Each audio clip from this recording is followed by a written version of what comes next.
En este capítulo, el Spinosaurus es el protagonista. Se llama Sobek. Lo vemos pescando, cuidando a sus crías y tratando de sobrevivir tanto a los desafíos del ambiente como de otros dinosaurios que pueden ser enemigos. Pero ¿qué tal está en cuanto a su veracidad científica? Explorémoslo. En teoría, según la serie, como pasa en algunos animales actuales, como las aves, o algunos cocodrilos incluso, el rol de cuidar a las crías en dinosaurios caía en el macho. No hay ninguna evidencia de esto, así que ni discutirlo. La primera escena del episodio, vemos un paisaje de África, parece estar bastante acorde a lo que se sabe del paleoambiente, con ríos meandrosos, vegetación dispersa. Esto se sabe del registro tanto de animales acuáticos asociados al esqueleto de Spinosaurus como de otros fósiles de plantas. El Spinosaurus está reposando al sol, parece que intenta usarla como vela, como calefactor, algo que puede que haya sido útil, en parte, esta vela, pero no del todo. La irrigación de sangre a la vela parece no haber sido superior a otras áreas del cuerpo, pero evidentemente prolongaría el ancho corporal, incrementando también la superficie expuesta al sol, por lo tanto posibilita calentarse. Hacia donde hay unos espinosaurios juveniles, que evidentemente son sus crías, ya que las llevan su boca de un lado para el otro. Se ponen a jugar y se tiran a nadar. Esto de que las crías del Spinosaurus sean tan juguetonas tampoco tiene mucho sentido, o ninguno, debido siempre a lo mismo, ¿no? Poco tamaño del encéfalo y digamos capacidades básicas de procesamiento. O sea, no necesitaban jugar básicamente. Sabemos en la actualidad los reptiles pueden pelear entre sí, pero no interactúan tanto entre sí con estas capacidades de procesamiento básicas y no son muy sociables. Así que por esto no tiene mucho sentido que estén sociabilizando, jugando. Esto parece más de un mamífero, una conducta más típica de mamíferos, incluso de tal vez algunas aves. Por debajo del agua, buceando, mientras que el adulto también nada, propulsado por su cola fundamentalmente y con sus brazos pegados al cuerpo. Esto ya dije numerosas veces en el canal que es totalmente incorrecto porque no se puede hablar de hábitos acuáticos en Spinosaurus. Ya lo discutí en el canal en un podcast con Paul Sereno mismo. Discutí también los distintos papers sobre el tema de los hábitos acuáticos en Spinosaurus. El hecho de que la densidad ósea no explica necesariamente que haya sido acuático, ya que los megalosauroides de por sí tienen huesos más densos de lo normal para los terópodos, sin embargo tienen hueso hueco. No son totalmente densos y además varía de espécimen en espécimen y depende también de en qué porción del hueso estemos haciendo el corte delgado. Por lo tanto, eso no es evidencia directa. Tampoco es evidencia directa los isótopos de oxígeno que se usaron como evidencia también para tratar de probar estos hábitos acuáticos. Y tampoco la cola, evidentemente, no podía ser un buen órgano de propulsión, porque a diferencia de lo que se ve en esta reconstrucción, que la vela la hacen de un ancho muy similar por encima del cuerpo vertebral, o sea, la parte más ancha de la cola está a la altura del cuerpo vertebral. La zona del arco neural tenía también musculatura en su base, pero a medida que llegamos a la punta había cada vez menos musculatura. Por lo tanto, si hay poca musculatura o nada de la mitad hacia arriba de la espina neural, está implicando que no tenía potencia, no tenía fuerza la cola para propulsión.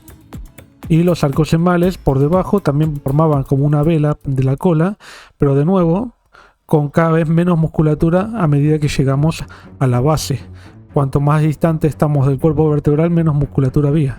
Por lo tanto, como digo, no tenía ninguna implicancia en la natación y además tampoco podría sumergirse, porque como ya dije varias veces también, los dinosaurios tienen también sacos aéreos, por lo tanto no pueden sumergirse. Ya lo probé incluso experimentalmente en el canal, mostrando cómo funciona un saco, una botella vacía, o incluso con algo representando los órganos y sumergiéndola siempre va a volver a superficie.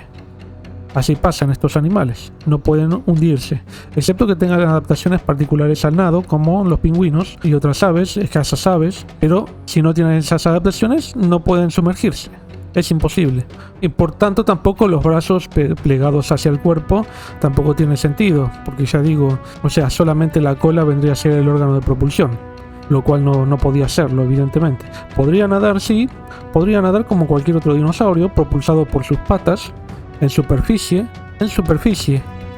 no en profundidad, buceando. Tampoco tenía las órbitas, los ojos orientados totalmente hacia arriba como un cocodrilo, que le sirve para ver una presa en superficie mientras está sumergido él, lo cual era útil para pescar. Pero acá no se puede ver eso. Bueno, si seguimos, una de las crías se engancha entre la vegetación acuática y su padre Sobek lo rescata. Es el macho protagonista que incluso lo lleva de un lado para el otro. Por la noche se ponen a dormir todos juntos como si fueran mamíferos, básicamente. Bueno, como digo, no podían tener hábitos acuáticos, ni las crías ni los adultos, no hay evidencia. Lo de la vela de las crías ya comenté algo, hay restos de juveniles de Spinosaurus, con Fer Spinosaurus, o sea, relacionado con la especie de Spinosaurus aegypticus rocanus, pero no se puede decir directamente que sea alguna de estas dos especies, ni el género. Posiblemente sea el género Spinosaurus, pero sí es un espinosaurio. Pero no se encontraron la altura de las espinas neurales estas. Son de la altura de la región del tórax, pero no se pudo registrar que tan altas tenían las espinas neurales los jóvenes. Por lo tanto, esta reconstrucción puede ser así. Puede ser que le haya crecido la vela a lo largo de la ontogenia. Mientras más grandes al adquirir la adultez alcanzaban el tamaño total de la vela. Puede ser, se han encontrado algunos ejemplos, por ejemplo, cambiaba mucho en la zona del collar del Triceratops, se modificaba mucho durante la ontogenia todo el cráneo. Lo mismo también, por ejemplo, en paquicefalosáuridos, así que es posible que incluso en algunos terópodos, en Tyrannosaurus, en Tarbosaurus, el cráneo cambiaba, adquiría distintos tipos de ornamentación, así que es posible, no se sabe a ciencia cierta hasta que no se encuentren restos más completos de juveniles para decirlo. Bueno, el hecho de que duerman todos juntos es un total disparate, como ya dije también varias veces que se me ofenden, pero como digo, no digo nunca que los dinosaurios eran monstruos, como dijeron por ahí.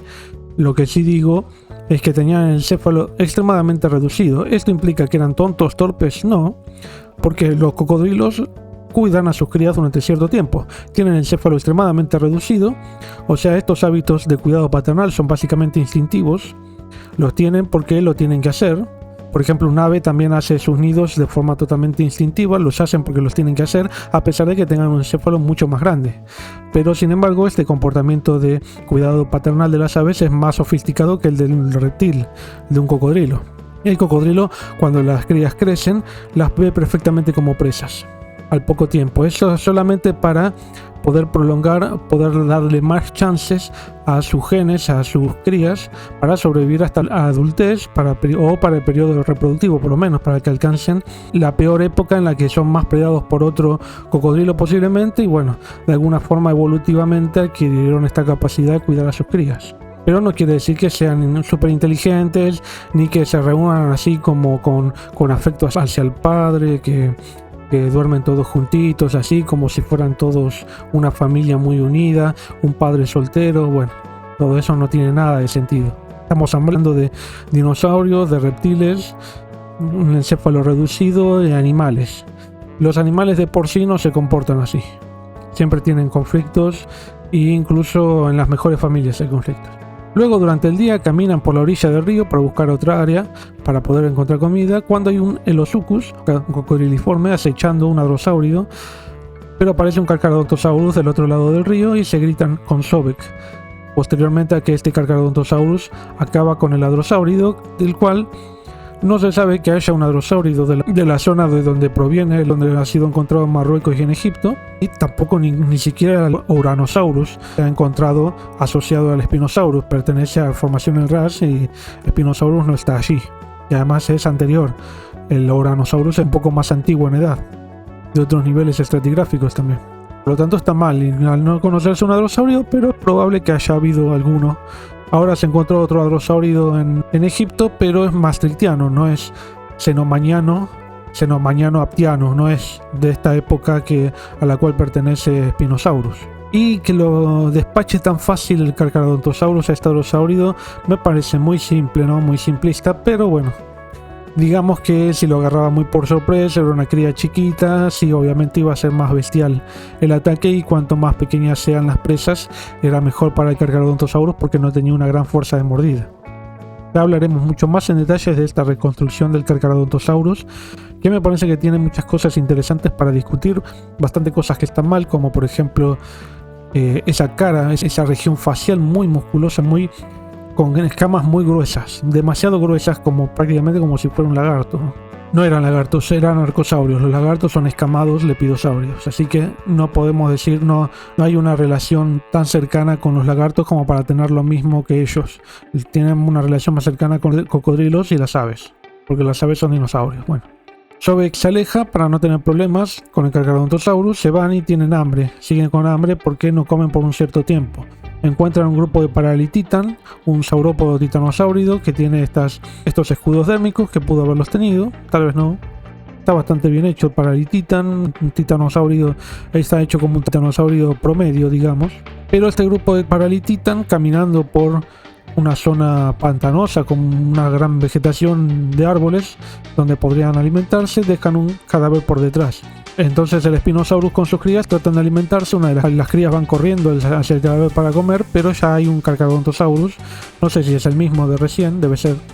Y casi se enfrenta con el Spinosaurus para proteger el Spinosaurus a sus crías y además para tratar de comer del resto del Paralititan, pero como el Carcharodontosaurus es más grande, digamos, más fuerte en su cráneo, su mordida es mucho más fuerte, su cráneo es mucho más fuerte, el Spinosaurus además está con sus crías y prefiere irse y se acobarda al soldado que huye sirve para otra guerra, dicen así. Yo creo que es relativamente creíble, ¿no?, que el Spinosaurus no se haya arriesgado en ciertas circunstancias a pelearse contra un Carcharodontosáurido, porque bueno, por eso, porque tienen mayor fuerza de mordida. Son más robustos en las áreas que tienen que ser robustos, digamos, porque pega un mordiscazo, bueno, el cuello le arranca alguna parte corporal. Bueno, el Spinosaurus no tenía una gran fuerza de mordida, tenía un rostro muy alargado, es muy fácil derrotarlo de esa forma, el cuello es muy alargado, entonces está también mucho más expuesto, tiene mucha menor movilidad porque es mucho más alargado el Spinosaurus. Pero lo que sí creo que pudo haber hecho el Spinosaurus acá es, ya que tiene una vela muy grande, y esa pudo haber sido la gran utilidad del Spinosaurus, tiene una vela en la espalda muy grande y la vela de la cola también, como ya comenté. Lo que pudo haber hecho es ponerse de costado Carcharodontosaurus y mostrarse como gigante, enorme. Ponerse de costado, erguirse un poco más tal vez y empezar a gritar, empezar a moverse de forma amenazante. Y de esa forma tratar de ver si ahuyentaba al Carcharodontosaurus. Es probable que haya pasado eso. Es probable que lo haya ahuyentado de esa forma. Pero bueno, es lo que se cree, la función de las velas estas. Si se cree, es algo que pudieron haber representado en la serie también. Eso no lo vimos nunca. Estaría bueno que alguna vez lo hagan, ¿no? Me resulta poco creíble que no hayan hecho alguna vez esto. Es interesante y es lo que se cree que pudo haber sido la utilidad fundamental de las velas. Bueno. Por la noche con sus crías, el Spinosaurus adulto Sobek se mete al bosque y una de las crías es finalmente alimento del pterosaurio Alanka, que la picotea como si fuera un palito chino, ¿no?, como ya vimos en el episodio anterior. Alanka es uno de los pterosaurios descubiertos asociados al esqueleto del Spinosaurus, Alanka saarica. Llegan durante el día a un río con miles de peces Oncopristis, donde hay otros Spinosaurus. Se enfrenta con otro macho adulto mayor y se mete a pescar mientras las crías esperan. O sea, se había enfrentado con el adulto mayor, se gritaron un poco, pero finalmente le dijo: viejo, déjame pescar a mí, yo me meto acá al río tranquilo y después vos seguís haciendo lo que quieras. Y bueno, se metió al río y las crías se quedaron ahí, los más campantes, esperando en la sombra del arbolito, esperando a ver al papá que le lleve la comida del día, que está lleno de Oncopristis, ¿no? Primero trata de cazar al Oncopristis directamente, buscándolo, cazándolo. Oncopristis mismo puede verlo, pero como puede zafarse, los Oncopristis que trata de cazar, lo que trata de hacer es emboscarlo desde abajo, desde el fondo del agua, utilizando cierto camuflaje que tiene de su color de piel, y de esa forma consigue cazar uno de ellos, uno de los Oncopristis. Y sale de forma triunfal, ¿no?, con su pez, un pez enorme, ¿no?, el Oncopristis. La diferencia fundamental de la cola de esta reconstrucción del Spinosaurus de Caminando con Dinosaurios es que no se nota la diferencia de grosor en sección, ¿no?, de la base a la punta de las espinas neurales de la cola.